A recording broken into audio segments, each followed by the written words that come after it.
Hey, and welcome to another episode of AT Banter. No banter, but I guess I just said banter, so surprise! Banter, How Canadian is this podcast? It's A's everywhere. Hey, this is, of course, the podcast where we talk with advocates and members of the disability community to educate and inspire better conversation about disability. Hey, my name is Rob Minot. Joining me today, the lovely, the talented, the banterific, Mr. Ryan Flaherty. Hello, everyone. Welcome to the show. That's right. And it's just, once again, just me and you. Together again. Yeah, that's right. I know. It's crazy. Everybody's out in Costa Rica somewhere. I wish that was the case, but I'm sure it's not the case. We'll just make something up. It's right. Far more interesting than the truth, whereas we just get our schedules together. Yeah. But that's okay, because we got a big show. We do indeed. On this week's episode, we have with us, starting with ladies first, of course, Miss Betty Nobel. Welcome, Betty. Thank you. It's great to be here. Woohoo!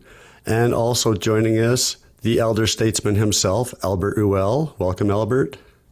All right, thank you. It's great to be here. At this age, it's great to be anywhere. You and I can say that. Hey, Albert.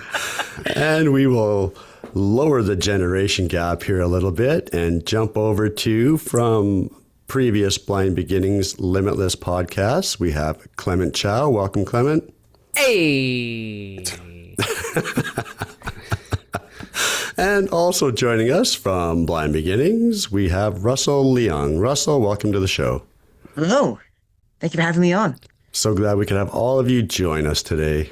Yeah, and it's really interesting too, because Ryan and I we'll talk often in planning the show and stuff, and of course Ryan works for an assistive technology company, and I work for a sort of a youth organization within serving the same community, and it's we often have these discussions where in his work, he's sort of working with sort of an older demographic, and in my work, I'm working with a younger demographic. And so it's always, we'd be constantly having these conversations and sort of, swapping stories and stuff. And so, yeah, it really did come up. It might be an interesting conversation to bring these two generations together and just for a conversation and an exchange of sort of lived experiences and see if we can, together we can sort of identify some of the commonality about different aspects of what it's like to be in the blind community. Yeah, I wanted to say that, when this call came in, I was in the process of chatting with someone who will do some training for us at the Parksville Community Center. I'm president of the board at a local community center here in Parksville, and one of the things that we noticed in the community is the communication gap between the generations. That'd be, grandparents with their adult children, or grandparents and their grandchildren, teenage grandchildren.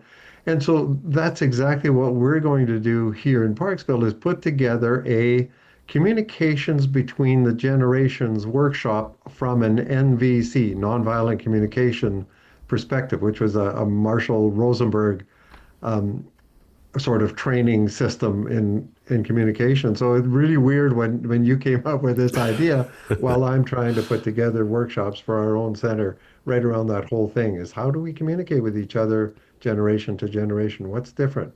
How do we turn on our ears, right? I think I've already noticed one difference. Ryan used the word pontificate. I'm pretty sure nobody under 30 is going to know what that means. The only reason why I know what that means is because I read a lot of books. That's the only reason why I know what that means. Sorry, showing my age. Even I had to think about that for a second. I'm like, wait, what's pontificating? Okay, Oh, wait, that's it.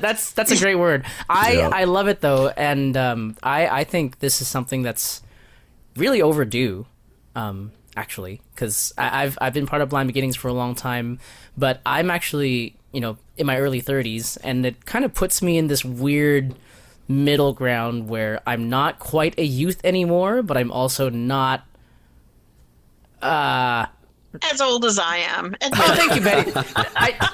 I was looking for the right words to say it.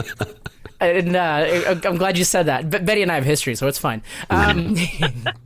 But this is something that I think it's been on my mind for the last few years, especially post-COVID, because we've been talking. I think that's when a lot of discussion around generation gaps and things really happened. And so I think the more I've thought about it, yeah, like Ryan and Rob have said, there's a disparity in the blind community where kind of younger people don't really talk to older people, and older people don't really talk to young people, except to kind of point out what each other.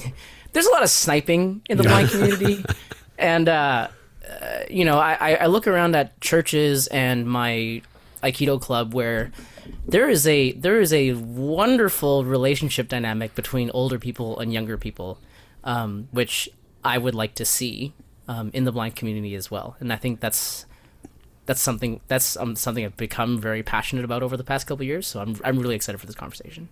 Well, let's explore that a little bit. These days, so much of the way that we interact with each other is through technology, is through either social media or our own little sort of whatever they call them ecosystems that we're in, and youth. Everything, everybody from, teenagers, it seems like every about 10 years of age, you have a different platform that you're sort of plugged into. Whether that's, for the older generations, it's things like Facebook. But of course, the younger generations, they've moved on from Facebook and they're using things like Discord, and they're using Snapchat and Instagram and all of these other formats. So let me ask everybody this: do you see that as more of the problem, in the sense that how do you communicate with a different generation when even just finding a platform or finding a quote unquote room to talk in is such a problem? Well, I can sort of respond from an older person's perspective, and I think part of it might be that when you retire, you kind of don't really necessarily keep up with all the new technologies, and right. Maybe you just don't seem to have the brain power. You know that there's a lot of cool stuff happening, but you just kind of stick with what you know. And so you're not really motivated to use the same platforms maybe that the younger generations are using. I'd echo that, and I'm a Gen X, and I find this. I've kind of the same tolerance level as that. Is that I don't want to learn a new platform. I don't want to move on to something new. You get home from work or whatever. You just want something that that you're already familiar with, that works, and that feels comfortable. And so, in order to get these conversations going, though, we do need to find that technological common ground, or find a place to come together. And more, I'm sort of the opinion that it's not going to be a digital format. This has got to be something that's real world, that whether these are community meetups or events or something where you have a mixture of generations that are able to sort of come together and talk and interact and work towards things. And that, that even those can be events, but I'm also thinking that those could be things like advocacy organizations. You hit on a very good point when you said there's this reluctance to learn. And I think I've seen this this isn't just a blind people thing either. This is something that I see in a lot of the churches I'm involved in, where the older people are like, well, I just can't keep up with people. And, then it's, and the young kids are like, oh, my grandma wants me to have Facebook, but I don't want Facebook because I don't need it. I don't use it for anything else. And there is a gap in the sense that I think younger people aren't quite willing to revert back to things like Facebook and, heaven forbid, texting. And older people are tired and they just want to stick with what's comfortable and what's easy. And I think that doubles when you're blind, because when you're blind or low vision and you have to worry about how accessible a particular app is, I think that's also part of the problem. But I think the fundamental problem is a lack of desire or a lack of energy to learn new things as they evolve, with the accessibility and stuff on top of it. I think I can speak from this perspective as well, in terms of like the lack of the lack of desire to revert. In terms of the reason, one of the reason why a lot of people, a lot of younger people, especially some people who are, how do you say, there's a lot of like social standing. It's also a matter of social standing. It matters a lot to them. So in a way, when they revert back to something that, let's say, no one uses, and you're like, and it's like, oh, I have to use this dumb app that no one else uses. Like I have to use this clunky app that fell out of date like 10 years ago. I don't want to use that. It's not cool. It's not like no one's on there. I can't talk to anybody on there. So it was sort of it's almost like it's like it's not cool. It's not in. So it's like I don't want to do it. It's sort of that perspective, which is not a good perspective to have, obviously. Rob, you had mentioned, is it going to be digital, or do we have to sort of come back away from digital and go back to analog? Because, how many times do you sit in a restaurant and there's four people at the table next to you and not a sound comes out of it because they're all texting each other or whatever. There's no conversation anymore. And like our community center, we do every 2 weeks, we do this pop-up recycling event where we invite the community to bring, a bunch of their recycling stuff to us. And it's mostly seniors, let's face it. The volunteers are not any of those other generations, right? The seniors are the ones out volunteering here in Parksville. And so here we are, and we've got a bunch of Girl Guides who come and help out because they're raising money for whatever activities they're doing. So they get a bit of a share of the revenues that we generate, and they come out. And what parents are saying, that the benefit of their involvement with this is that they're learning to speak with adults, with people who are bringing. So I'm thinking, oh, you have to teach them that? How to speak with adults and how to carry a conversation that doesn't have a gadget in the hand. We find it. One day we were sitting around the campfire. There was 10 of us out camping. Oh, this was all family. And my partner looked around the campfire because it got kind of quiet. And she said, absolutely everybody here has a device in their hand and they're all focused on it. Yeah. That's really interesting, actually, because and you were talking about the seniors were the only volunteers, but then the Girl Guides were coming because they had a reason to come, because it was doing something for them, to raise some money as well. And I think that's something that people struggle with.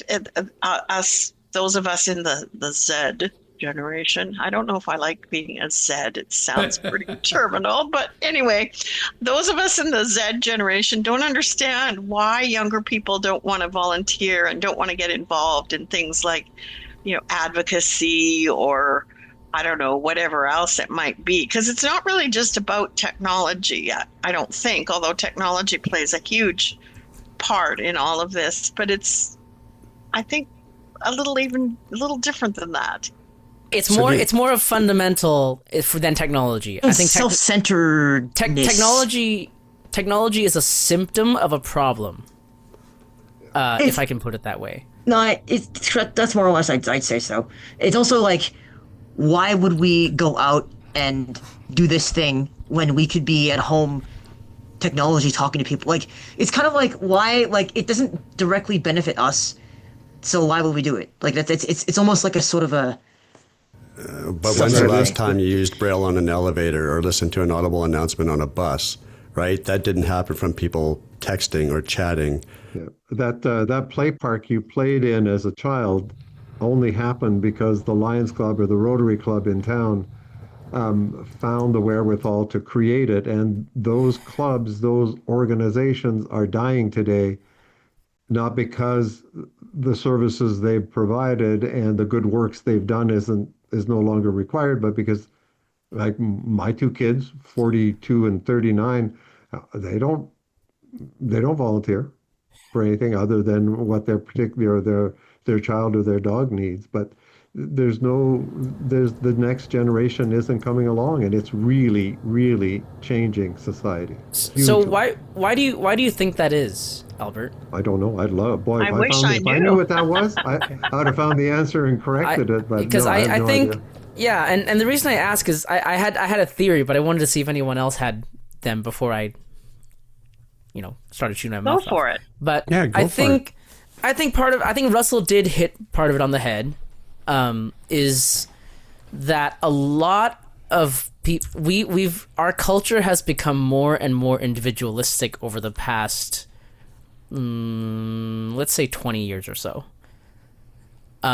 where everything is about self-care and self-help and helping yourself first and loving yourself first, and then you can love other people.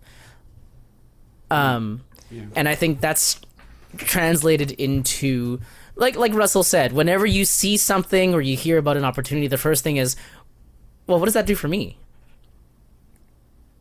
What does volunteering do for me? And unfortunately, because we've gotten to a point where we want immediate results and immediate gratification, that is what drives a lot of things, and that's why social media and technology plays the role it does, because you have instant gratification. When you post something, people like it, people will comment on it, people will share it, and that is gratification that happens right away. You don't have to wait for it. Whereas if you volunteer or you get out and actually make connections, it might take a month, it might take 5 months, it might take a year. And for a lot of people, especially if you are blind and low vision, I think this is where we need to bring the conversation back. It's even worse because socially it's really awkward. How do you deal with that? And I think until generations find a way to bridge that gap and work through it together, instead of younger people saying, "Oh, well, older people just don't understand," and older people go and saying, "Oh, you need to get off your butts and go do stuff." I think as long as that disparity is there, I think it's going to be hard to change. That's just kind of my 2 cents. It's well put. It's well put. Well, let me ask you this: how much do you think perspective factors into things? Because certainly the older generation, I mean, they can remember back to a day when we didn't have nearly the amount of things like braille signage or audible walk signals, or all of these things that really did have to be advocated and fought for tooth and nail. When you have the older generation, they remember that and they know the hard work that needs to go into that, whereas the younger generation, like they may not understand that yet, or maybe they have some frustration around, as Clement was saying, they're a little bit more of a it's a little bit more of an immediacy culture, right? Like if something doesn't work immediately, well then forget it. Well, I'll share something. I think it's just because I view volunteering as a way to connect with people. So as a connection point and as a way to be known out in the community. And I think when you volunteer, sometimes opportunities can come your way. Not saying it always happens, but often that can happen. And it's just who you're connecting with and what you're doing. And if you can, help somebody else along the way, or, feel really good about a project that worked out, whether it's an audible signal or whatever it is. I don't think those things happen just because we didn't have them. They happened because somebody thought, oh, people really need this. Like, it's going to make your life better if I advocate for this. Therefore, I would really love for things to be better for the newer generation that I didn't come from. And so, that's what I'm working for. And so I guess it depends on, how young people feel about the people that are coming behind them. And, how do you blaze a trail for those people? Or do you even care? And Betty, I'll echo that, Betty, because I had a 30-year career after vision loss because the forest industry didn't want me running around their pulp mill without vision.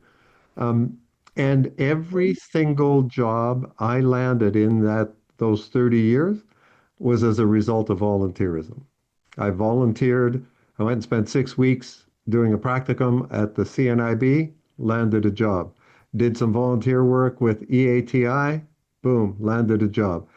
Every job I've had in that 30-year career of, in blindness was because I volunteered, because they knew me, I engaged, I was involved, I was learning, and all of a sudden, hey, I'm looking for a job, and look, hey, we're creating one right here.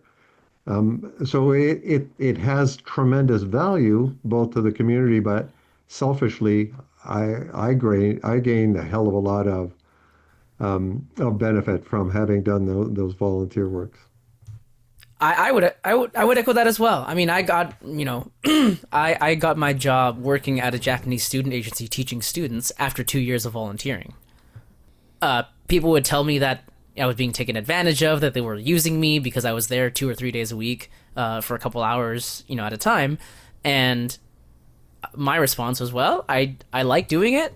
I didn't think about getting a job. I just genuinely enjoyed doing it while I was also going to school. But I didn't know that 2 years later it was going to land me a job. And so I agree with both what Albert and Betty are saying.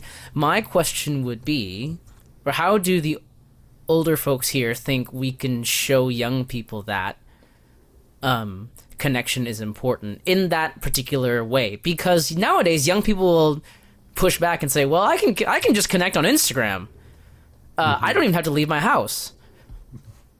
Right? Russell, you're the resident Gen Zer here, so you can speak up more to this. Have you felt that way? Like, was there a point in your life where you were like, well, I don't have to leave my house because I have my online friends, I can just talk, and there's forums and YouTube comment sections and Reddit communities and everything else. It's interesting, actually, because this is a sort of a self-defeating cycle, because it's like, okay, you do think like that. You're like, okay, I don't need to leave my house. I have friends online. I can go and go on Reddit and converse with people on there. But then it creates this sort of loop where it's like, I'm not doing anything because I'm talking to people on Reddit. What's it getting me? I don't know. Nothing. It's getting me nothing. So what am I supposed to what am I supposed to do? Let's try and connect, go out. Like it's sort of like this thing where you try and do something, doesn't work out, so you don't really know what to do because a lot of people in my generation tend to be very they don't there's a lack of desire to, I guess, go out and connect with people, because I'm not sure, I think it's because they're probably just either they're nervous, they don't want to talk, they don't know what to say, also perhaps too, because a lot of it is they're spending so much time with people of like online, and when someone talks about when someone is talking to them in like not online, when they're going out, they just don't know what to say. So a lot of it is social ineptness on their part too, which is it's something that technology has fostered. And also Betty's comment too back then about like why the young generation doesn't really I guess care, or how to make them care, I guess, is unfortunately a lot of social media and YouTube stuff has made the young generation very I guess the term I want to use is doom posting, in that basically someone will post a video or someone will make comments about, oh, this is collapsing and this is why, and everyone always kind of takes the pessimistic side and be like, oh, this is why society's falling, this is why it's collapsing, this is why we can't do anything about it. But everyone talks about this is what we need to do, or this is what we should do, this is what we need to do, this is why it's falling, but nobody does anything because everyone is waiting for that one guy or some hero to rise up and do something. And of course, no one's doing that because everyone's waiting for that one hero and no one comes. And so I think too, Russell, just to carry that just one step further, I think you're seeing that in the healthcare system as well. Instead of people picking up and taking personal responsibility for where they are and doing something about it, they want to go get a pill from the doctor and keep eating the cheeseburgers that created the high cholesterol, right? Interesting. Oh yeah, Yeah, that's a great analogy, Albert. good comparison there. Yeah, no, but we're all sitting at home waiting for the other guy to do it instead of going out and engaging. Because the only way that you build community and you build love and positive vibration is through interaction and engagement.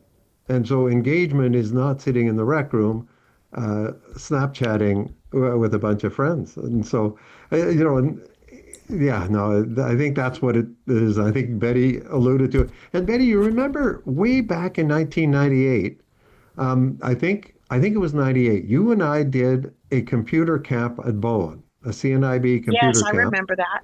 Yep. We were asked because all of the youth in that camp were visually impaired, but there were two young ladies who were totally blind. And so they invited you and I to come in and work as we were volunteers. Well, I was working for the CNIB in those days, so I wasn't really a volunteer, but we were there to help and support and help facilitate their involvement in the thing, so they wouldn't be left behind. And up until that day, Betty, I didn't think CNIB should be involved in like what are we doing in recreation and these Bowen camps. And I thought, all we have to do is provide people with rehab, get them to understand how you can live a happy, fulfilled life after vision loss. But I came away from that involvement with a totally different attitude. My thought after that was, my God, CNIB, you need to do way more of this because all of these youth in the in the integrated system are one of. That young lady in Fort St. James might have been the only blind student in the entire town, not just in her classroom. Yes. But when Yes. they came into that room, they were one of. They weren't one apart.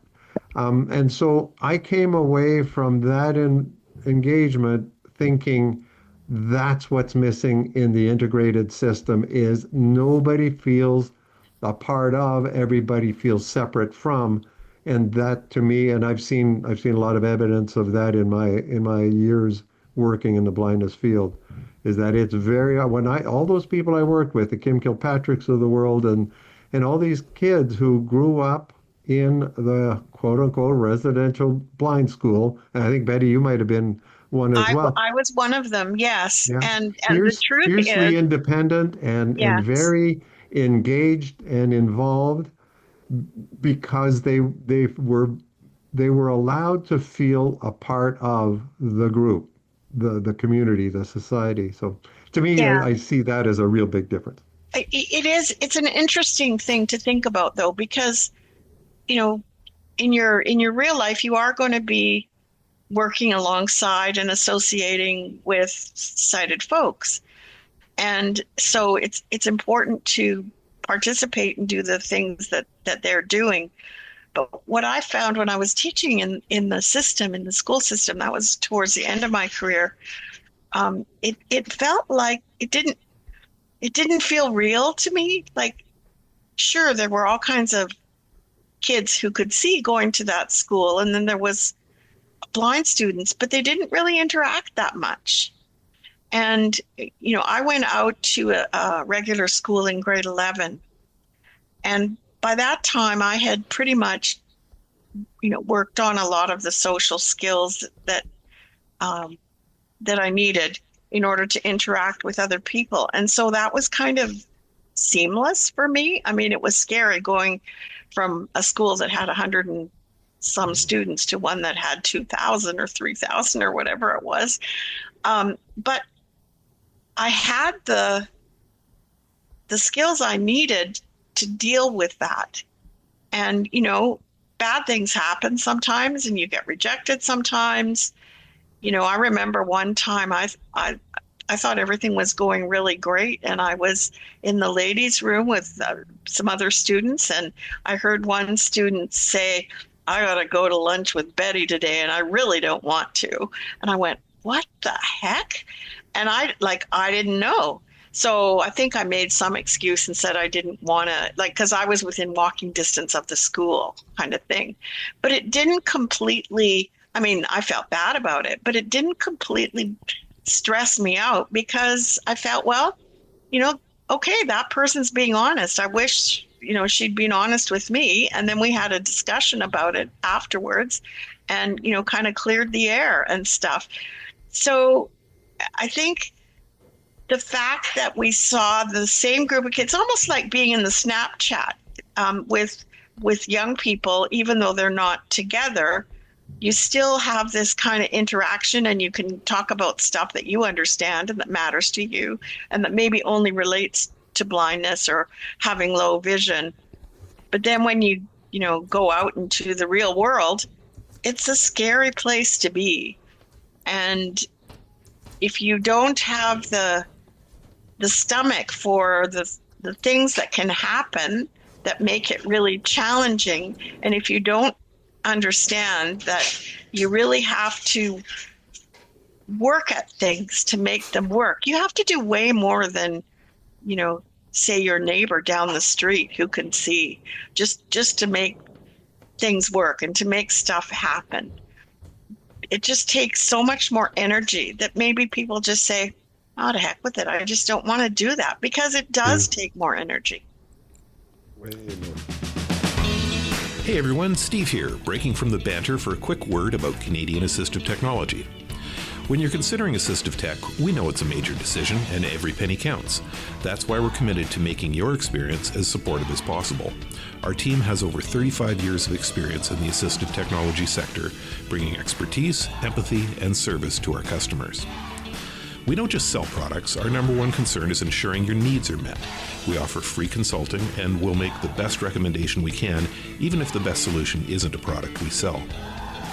You'll get peace of mind with our price matching policy, guaranteed if you find a lower advertised price. To get you started, we include 1 hour of free remote training with every single product. And for those big purchases, we now offer flexible payment plans through Partially, allowing you to break payments into 2 to 12 monthly installments.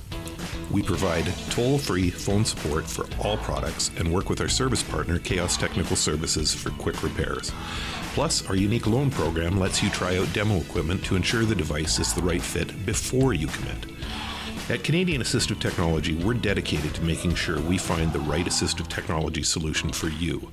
Visit us online at www.canastech.com or call us toll-free at 1-844-795-8324.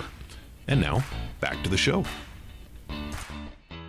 Do you think there's a willingness on both generations for mentorship, where we can mentor each other, volunteer with each other, work side by side? Or has that ship sailed? I think those opportunities have to be created. Again, we can't sit back and say, gee, somebody should do that. As soon as you point the finger, one finger out, you got three fingers pointing back at you. So what am, I mean, the only thing I can say is, well, what have I done about that? Yep, nothing. Right. Unfortunately, there, especially in the blind community, I've noticed that there's almost like a reluctance or I hesitate to word it, almost like a contempt for at least in the younger generation, which is really sad. I've noticed it. Every time I see it, I shake my head. There's a bit of a contempt. You're like, I don't want to work with those old people. Like it's gonna be boring. I'm gonna be pulling my hair out. Like it's really sad actually, because they just don't think it's worth their time. The gap has widened a lot, right? Yes, it has widened a lot, and I'm gonna push back and say I think I see a lot of that from older blind people as well. Both sides. Yeah, exactly. It's not just and young folks. that's where the issue is. So older blind people are sitting there, I don't, nobody here, thankfully, but I know people, and I've encountered people online and in person who do say this. They say, blind kids need to try harder because when we were, that's the tagline for everybody over 50, right? Back in my day, we used to do this and we used to do that. And that's not disparaging. That's just, I hear it a lot. That's very typical, whether you can see or not. But anyway. Clement, I had to walk uphill both ways to go through. Yeah. And that's what I hear from. Yeah. So no, not over 50. I'm kidding, but I think I do hear that a lot from people who are older, and they say, at least you guys have this now. This, and we didn't have this when we were growing up, and so you guys need to pull your pants up and do stuff. And so that alienates a lot of young people who may have genuinely wanted mentoring, but then when they get told this kind of stuff,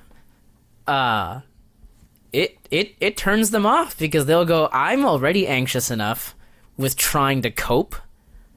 I don't need someone telling me that I'm not trying hard enough, and I just need to get off my butt and do more things. And it's funny you say that, Clement, because I'll watch the news and hear some 20-something-year-old say, I can't get a job, nobody will hire me, then you're not looking hard enough, is my response. Because there's work out there, right? And in a sense, I understand that. Because and I agree fundamentally, but I think timing is the key issue. You know, Ryan, that's something really interesting, and I don't want to send us off on another tangent, but my son, who is 50, has been looking for work since last June, and he's putting in several applications per day. Like, he's trying like crazy. Right? Ageism is real. Yeah. And he doesn't know if it's his age. He doesn't know if it's the AI summary that's not summarizing what's online. It's his age, because I keep hearing that recurring theme. In fact, right now, anyway, I think it is really challenging. It doesn't matter who you are or how old you are. But the thing is, you just have to keep trying. Well, and again, what he says to me is, I don't have any control, but I'm not going to stop trying. Yeah. And eventually something's going to happen. Fundamentally, I agree with you. And I'm also, my default response is the tougher one.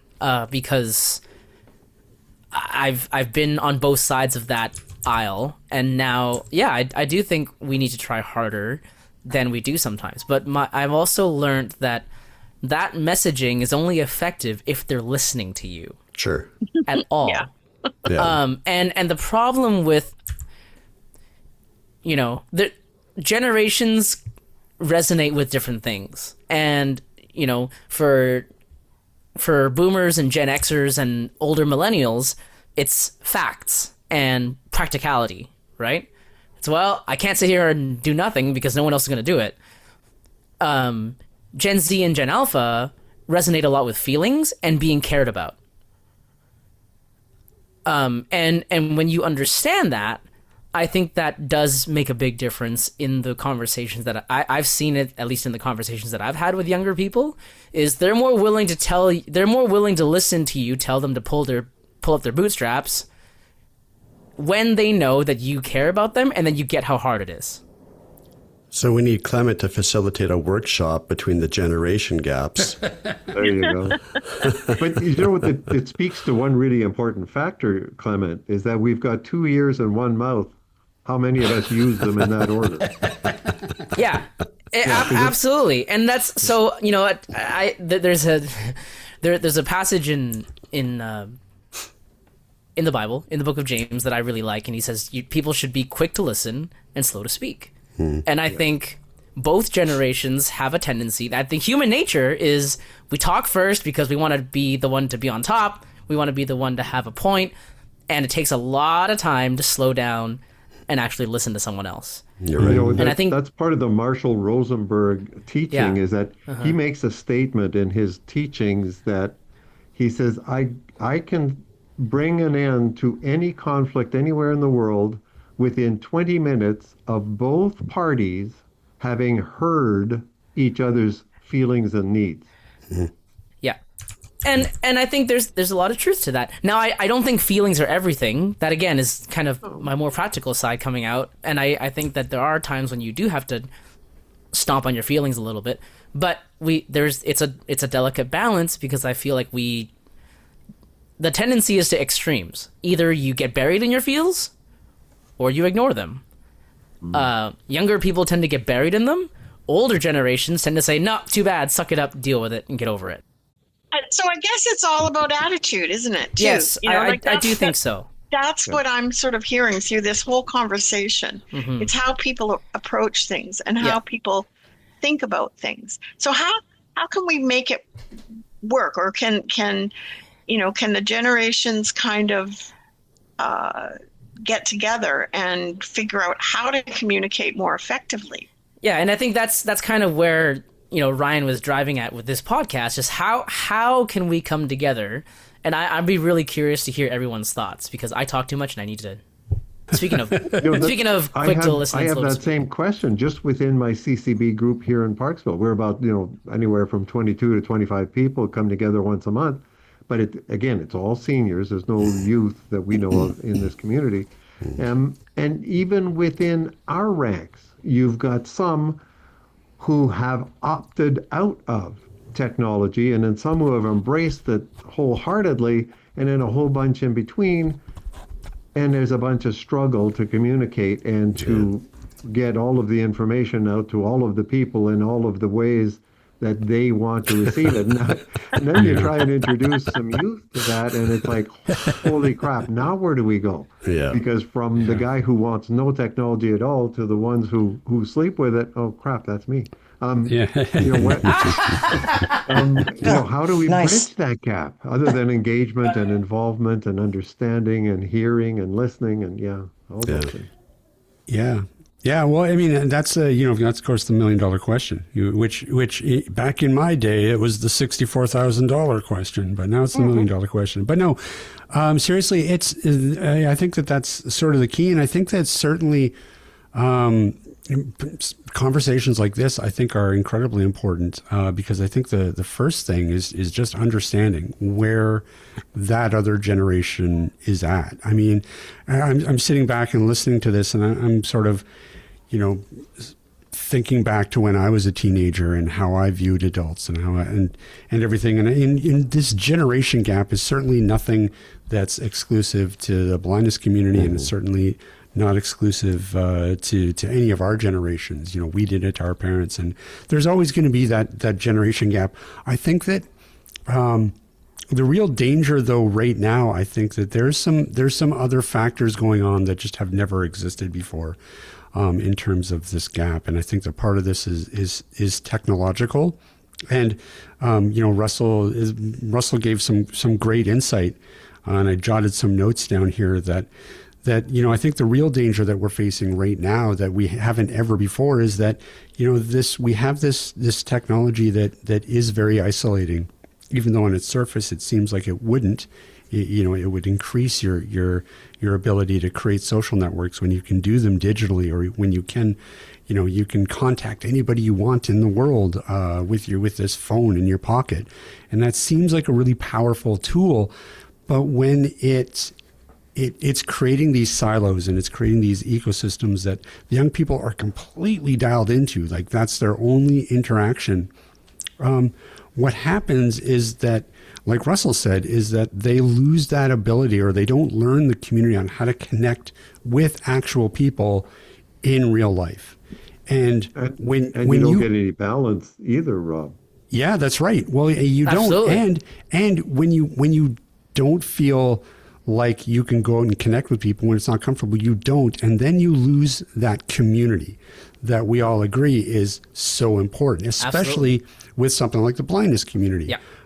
You've got blind kiddos that are coming up that aren't building those bonds with other blind kiddos, or even with other peers in general, and they're just falling back into these digital ecosystems that aren't getting them anywhere. Can I say something too? Sure. I noticed something as well.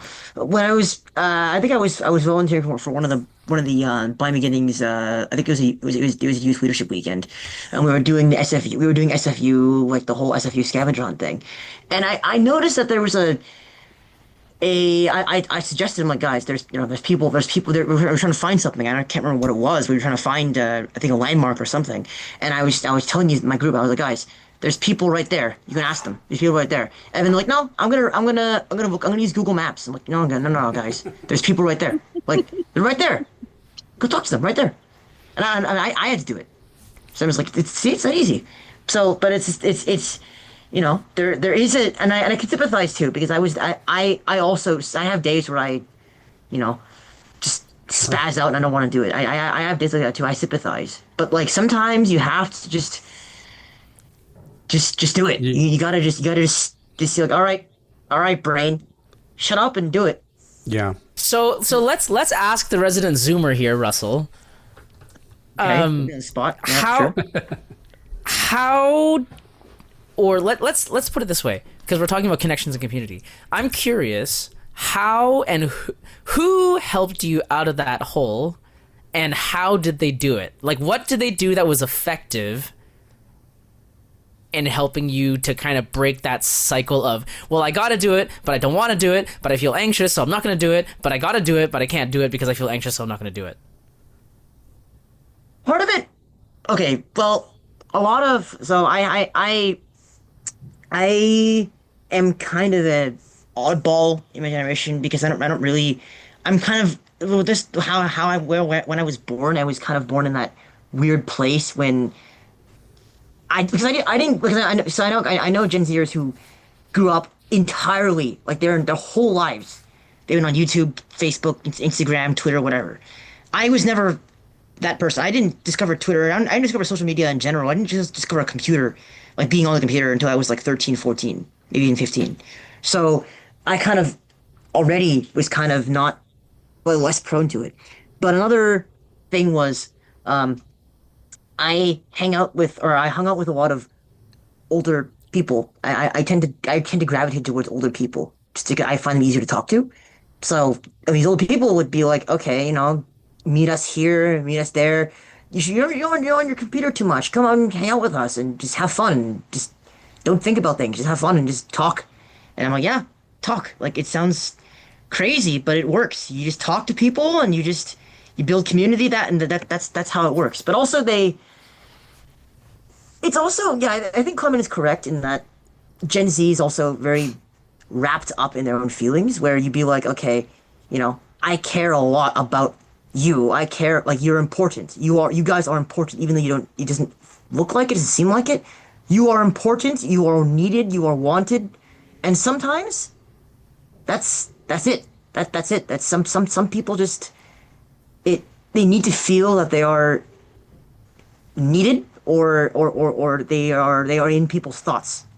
And if you tell them that, then they're a lot more willing to be like, okay, well, if you say so, and if you say so, and you're clearly showing that, so I guess I should, I should do it. One of the NVC lines, going back to these feelings and needs and that sort of thing, one of the NVC nonviolent communication things that I really liked is called oftener. So it's OFNR. So O is observation. Somebody walks into the room and they think, oh my God, it's so freaking bright in here. Can somebody turn the freaking lights down? And then you get 13 people arguing. No, I could use a little more light. It's not bright enough for me. So what NVC sort of teaches us to do is to make an observation. You look up at the ceiling and you say, look at that. There's 12 fluorescent light fixtures in the room and they're all turned on. Nobody's arguing, right? It's an observation, not an opinion. And so now you say, to me, this feels really bright. Like it hurts. I'm going to have to use sunglasses. It's so bright in here. And then, then you go to needs and you say, with my particular eye condition or whatever it is, I need a little more subdued light in order to be able to concentrate on what's going on in the room or whatever is happening. And then the next thing is a request.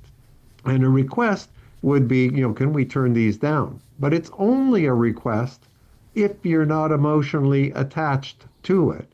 If you have an emotion attached to whether or not that request is granted or denied, that was a demand, not a request.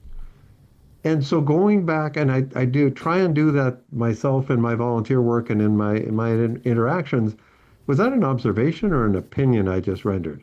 Have I checked in with my feelings? How does this feel for me? And what are my needs that are being met or not being met at the time? And did I actually make a request, or am I emotionally attached to it, which means, oh shit, that was a demand. So, to me, that's helped me to kind of understand a little bit more and to hear other people differently. How did you adapt to that mentality? Because that's not natural for our generation. That's not how we were brought up. How did you evolve into that thinking? I had to. Brenda said I did. No, it's all right. We both learned it together. Necessity is the mother of invention, or something like that. I learned to use a cane or whatever your partner tells you. One of the two. True. Yeah, Brenda and I met through personal development workshops, and then, we went through this whole NVC thing together. So we keep each other a little more honest with Okay. it because we both understand the language from the same perspective. Right. Because it's So not it's not something you easy. hear a lot about. No, for sure. I remember when I was getting marriage counseling, one of the things that was told to us was never say never and never say always. You always do that. You never do that. You don't say never and you don't say always. It's Wait true. a minute, there was once in 1962. 50 years ago, you used to always do this, and now you don't do it anymore. No, and the other one, talking about hearing, are two ears and one mouth, like the Bible said, and so does Marshall Rosenberg. But one of the exercises we had to do one time is two of us sat facing each other with our knees nearly touching, and one person was to have a discussion about an issue they were struggling with, an issue they're having trouble with.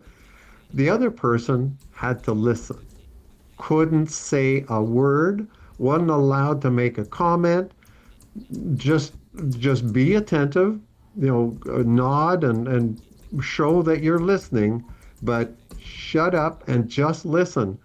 And the amazing thing was, in every instance, when the person was just allowed to explore and they were being heard and they felt like they were being heard, when they just had to explore their issue, they always came to a resolution at the end. Wow. Huh. But we're blind. We can't do that. We talk too much. True. And we offer too many solutions to people, right? As soon as we hear our problem halfway through the sentence, I'm interrupting and offering you a solution, right? I need to shut up and listen.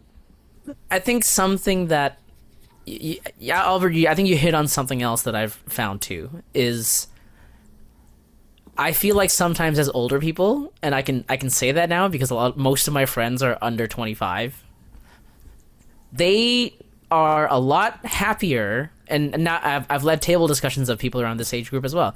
They feel a lot better when an older person tells them, I don't know. I don't have a fix.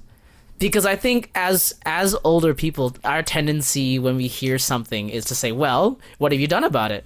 Or have you tried this? Have you tried this? Have you tried this? Have you tried this? And when we're teenagers, that was the worst thing you could tell us if you were older. But for some reason, we turn right around and we do it back to everyone else. So I think that's really shaped the way I communicate with younger people as well. Two things is, one, I listen and I ask a lot more questions. Two, I'm much more comfortable now than I used to be with saying, look, I don't know. I don't have a silver bullet fix to this. Maybe you don't do that for me though. I do. Sorry. I do. When the situation calls for it. I'm just joking. I think my 42-year-old son, one time we were sitting around the campfire, and he said he made an interesting observation. He says, conversations are so different today because we don't just muse about an issue. We don't just wonder about it, think about it, work our way through it. Yeah. Somebody pulls out a phone and Googles it, and then comes up with an answer. Boom. Okay, well, that's the end of that discussion. Okay, no thinking to be done. Yep. Right. That's right? absolutely No true. figuring out. And that comes back to again that talk of immediacy in our culture today. Yeah. Right? We have to have a solution now. It's kind of like Veruca Salt. I'm aging myself here too, but like, Charlie and the Chocolate Factory, she's like, Daddy, I want it now! Kind of thing. And I think we see that and a lot. it's absolutely correct because Google said so. Yeah. Yeah, sure. It couldn't possibly be wrong or misguided. So what you're saying, Clement, is your generation doesn't want to work for anything? It's just at your fingertips with Google? Well, you know what? It's trending. I do think it's trending that way. Yeah. And especially bringing it back to blind kids, especially congenitally blind kids who are born blind. I think we struggle with a lot, and we're also told that things take a lot more effort, and at some point it just gets exhausting. Sure.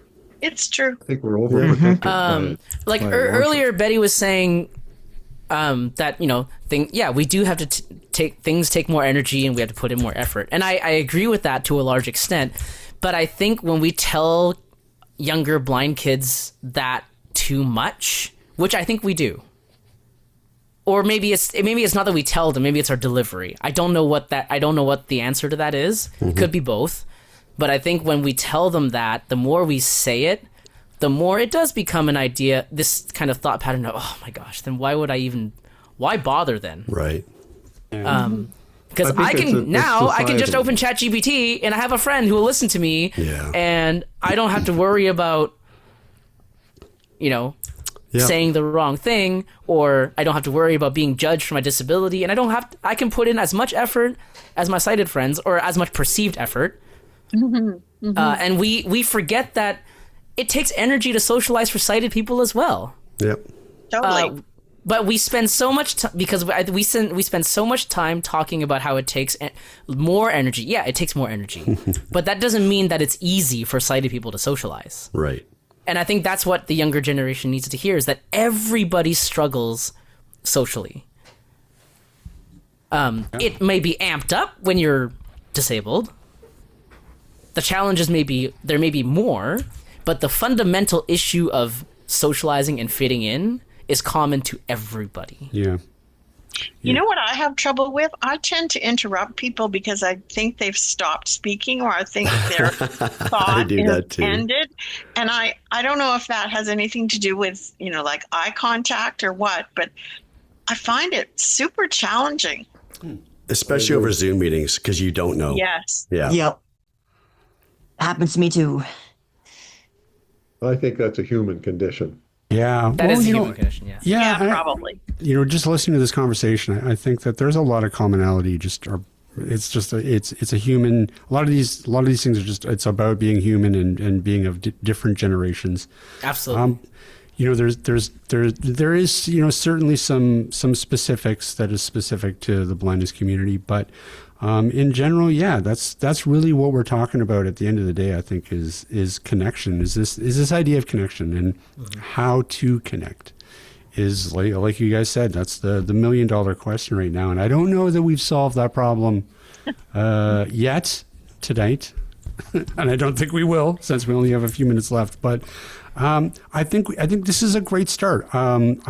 It's been a fascinating conversation and really interesting to hear everybody talk and interact. And I think that's really the linchpin of the solution, I think, or at least the beginning of it, is to just start these conversations and to get people interacting and talking. So I would love to do this again. I mean, certainly with this panel, maybe Ryan, maybe we'll do a part find two. some even. Yeah, we'll have a part 2, certainly, maybe part 3. Yeah. And maybe we'll try to find some younger folks to have on. I don't know. Or maybe we'll just reconvene, and because I feel like there's still plenty more. I mean, I've plenty more notes. I like this. This is a good idea. To talk about. So yeah, we'll definitely do a part 2, everybody. And so before we start to wrap up, just anybody have any sort of final thoughts, anything to add before we start to wrap up? I do. Yeah, I listened to a podcast last night. Dr. Sherry Tenpenny was interviewing a doctor, an addictions doctor, Dr. Stephen, I can't remember his last name. And one of the things that he said there really struck me. He said there is nothing more important to the rehabilitation and addictions process than connection, hope, involvement, engagement, all those things, because we are humans who are part of a tribe, of a group. We're not created to be soloists. And so he said those are the most, we have to have hope. So programs need to provide hope and engagement and involvement and interaction. Critical stuff. Well, I'll follow up a little bit to what Albert said, because I think it is really important to have hope. It's also really important to not get discouraged. So, if you fall off a horse and you're afraid to get back on again, but you get back on anyway, and, you just try again. And I guess that's the one thing that I would say, because we all face major challenges, and yet we get through it. And, good things can happen if we decide that we really want that to be the case. And I know that probably sounds a bit crazy, but I think it is really true. Absolutely. I would agree with that.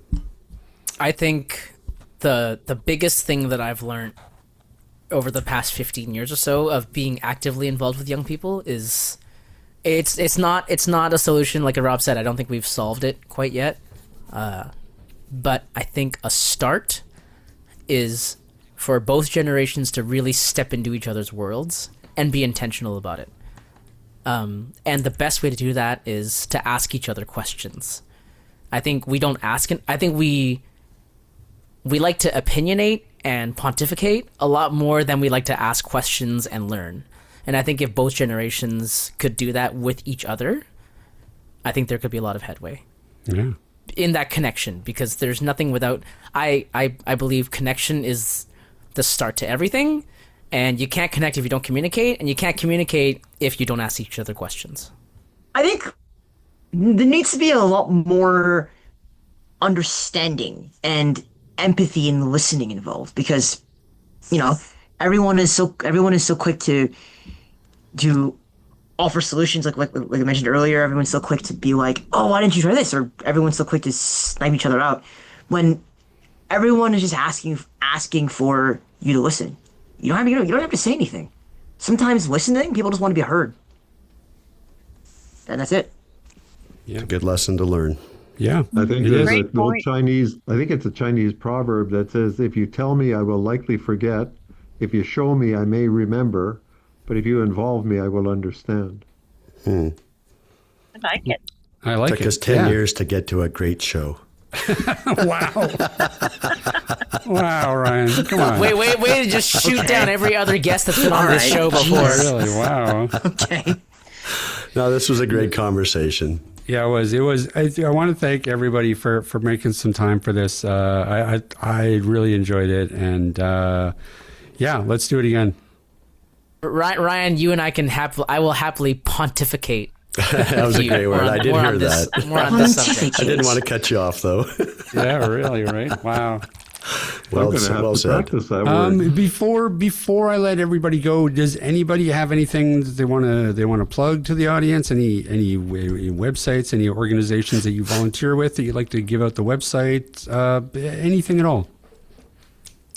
Well, I would just like to say that I don't know how many folks go on AMI Plus, but they have a lot of really great programming. Mm-hmm. The quality is really improved substantially, and they have a YouTube channel that they're just starting to develop as well, that I think is going to be really, really good. And it's sort of, hoping to be a voice for people with disabilities, not just blindness and low vision anymore, just anybody with a disability. And there really is some great programming. Yeah, love it. AMI Plus, good friends of the show. We love our AMI.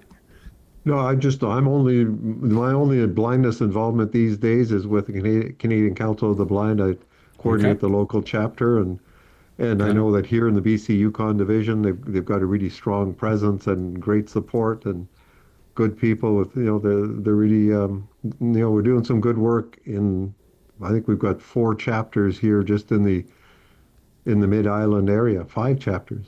Thanks again, everybody, for doing this. Thank you, enjoyed this a lot. guys. This It is was good. fun. Bye Thanks. for now. Thank you. Bye-bye. Okay, bye, Betty. All right, thanks, guys. Okay, All dudes. right, take care. Have a good night. Thank you. See you Thanks, later. Russell. Bye. Thanks, Rob. Thanks, Ryan. Thanks, Thank you. Bye. Thanks, guys. Thanks a lot. I enjoyed Later. it. Thank you. Betcha. Woof. Well, there you go. It was fun. Yeah, it was a really, I think, great conversation that I haven't heard a lot of other organizations talking about. There's a lot of nonprofits that are struggling with how to communicate between the different generations. They're struggling to find younger members, newer members, because the average demographic is 65, 70 plus in a lot of these organizations. And without new, younger people joining, these organizations are going to struggle and eventually die. Yeah. And it's interesting to hear from Clement and Russell about how, they don't want to be told, they want to be heard. And yet at the same time, our generation and the Alberts and Bettys, I think we are a little bit selfish in some ways because we have the lived experience. We know better because we've been through that already. Right. So we try to get our opinion across, and sometimes forcefully, without taking the time to step back and maybe empathize and listen. So I thought it was a good conversation. It was really good, and I'm looking forward to more. So stay tuned, everybody. We'll definitely be doing some more of this particular format, and you'll probably hear some of those voices again, I suspect. So. So thanks, Ryan. That was a great idea that you came up with. So it was fun. We'll do it again. Sounds good. But for now, let's get the heck out of here. All right. So, Rob. Yeah. Where can people find us? People can find us at www.aetbanter.com. They can throw also me on that, didn't you? I did. I was ready for you, my friend. You were. I'm impressed. They can also send us an email if they like at cowbell@atbanter.com. I feel like it's a little bit of cheating when you do both the email and the cowbell, because you can anticipate, I don't know, whatever. They can also find us on some social medias if they so desire, like Facebook probably is the best, or Instagram. Got a little bit there, but mainly Facebook that we kind of post to, and that's it. Wow. And hey, if you're in the market for some cool assistive technology, don't forget to check out Canadian Assistive Technology. Their website, of course, is www.canastech.com. Cool. All right. Well, that, I believe, is going to do it for us this week. Big thanks, of course, to Russell, Betty, Albert, and Clement for joining us. And we will see everybody next time. Good night. This podcast has been brought to you by Canadian Assistive Technology, providing low vision and blindness solutions, as well as physical access solutions and augmentative communication aids across Canada. Find us online at www.canastech.com, or if you're in the Vancouver Lower Mainland, visit our storefront at number 106 828 West 8th Avenue in Vancouver. That's one block off Broadway at Willow. You can reach us by phone toll-free at 1-844-795-8324, or by email at sales@canastech.com.